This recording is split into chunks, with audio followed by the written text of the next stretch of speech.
সময়টা ছিল 1990।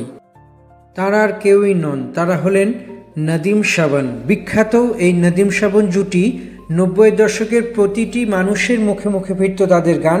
এক কথায় তারা যদি মানুষ প্রেম করতে শেখে, নদীম শ্রাবণ ছিলেন সেই প্রেমের দেবতা করবেন।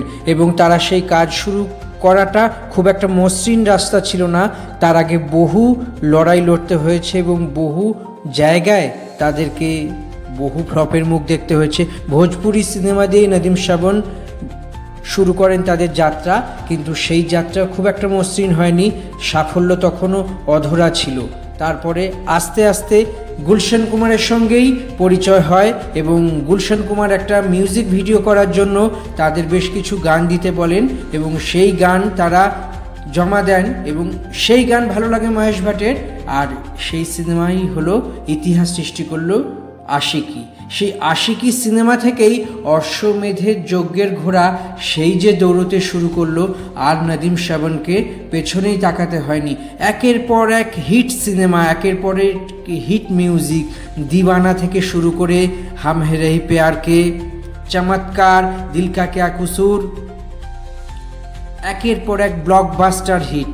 শুধু নদীম শ্রাবণ না, তার সঙ্গে সেই সময় জুড়ে গেলেন সমীর। এরপরেই তৈরি হলো সুপারহিট জুটি নদীম শ্রাবণ সমীর।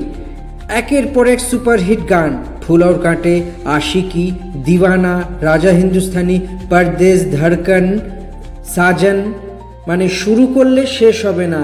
এই তালিকা অন্তহীন তালিকা এবং সেই তালিকায় পরবর্তীকালে যোগ দিয়েছিলেন কুমার শানু, অলকা ইয়াগনিক এবং উদিত। এরপরেই এই তালিকায় যোগ হয় কুমার শানুর নাম।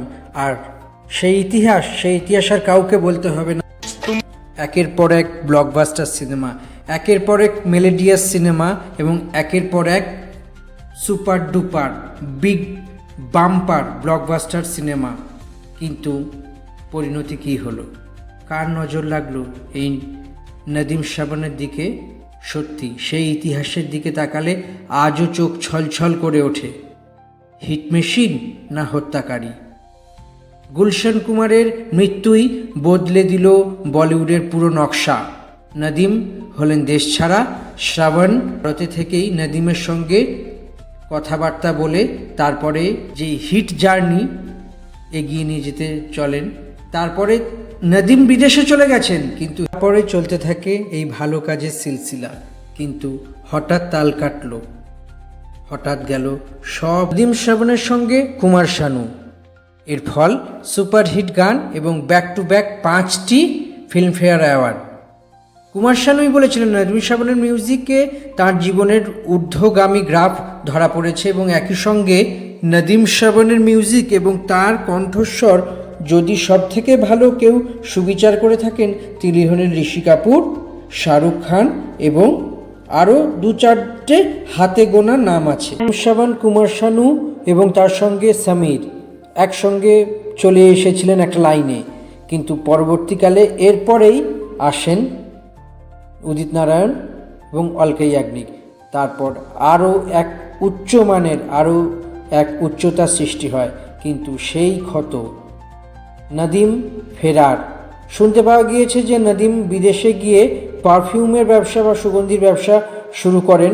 ফলে শ্রাবণের সঙ্গে তার যোগাযোগ আগের থেকে অনেক কমে যায় এবং শ্রাবণ তার 2 ছেলে সঞ্জীব এবং দর্শনের ভবিষ্যৎ গড়তে তাদেরকে নিয়ে মিউজিক শিক্ষা দেন। এবং মন, বলিউডের অত্যন্ত একটি হিট মিউজিক্যাল হিট সিনেমা মনের মিউজিক সঞ্জীব দর্শনকে দিয়ে শ্রাবণ দিয়েছিলেন। কিন্তু পরবর্তীকালে সঞ্জীব দর্শনের তেমন আর মিউজিক দেখা যায়নি, কিন্তু মন সিনেমার মিউজিক ভীষণভাবে হিট হয়েছিল। আজও প্রতিটি দর্শকের কাছে মন সিনেমার প্রতিটি গান আজও মুখরিত হয়ে ওঠে এবং সবাই এক কথায় বলতে গেলে সঞ্জীব দর্শনের ওই সিনেমা সম্পর্কে কখনো ভুলতে পারেনি। আর তারপরেই আস্তে আস্তে যখন নদীম এবং শ্রাবণের জুটিগুলো আস্তে আস্তে ফেড আউট হতে শুরু করে, তারই ফাঁকে এক দুঃখজনক ঘটনা 2021-এর পরে, অর্থাৎ যখন করোনা সন্ত্রস্ত গোটা পৃথিবী, সেই করোনার জালে জড়িয়ে পড়েন শ্রাবণ রাঠোর ওরফে শ্রাবণ। তিনি মৃত হন এবং সেই তার সঙ্গে সঙ্গে নদীম শ্রাবণ যখন চলে গেল, নদীম আর কী করে?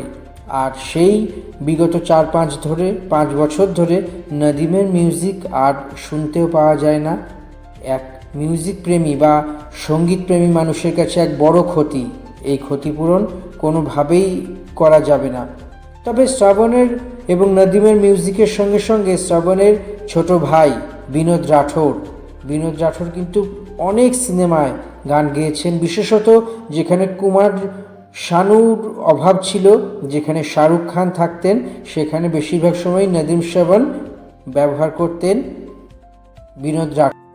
বাংলায় একটি প্রচলিত কথা আছে, সময় কখনোই কারো সমান যায় না, আজ যে রাজা কাল সে ফকির। হয়তো এই কথাটি সুপ্রযুক্ত হয়েছিল নদীম এবং শ্রাবণের জন্য। বলিউডের হিট মেশিন আস্তে আস্তে যেন কোথায় হারিয়ে গেলেন কালের অন্ধকারে, আর তাদের খুঁজে পাওয়া গেল না। কিন্তু তারা যেখানেই থাকুন, যেভাবেই থাকুন, এক কথা বলাই যায় যে তাদের সৃষ্টি কোনো দিনও মুছে যাবে।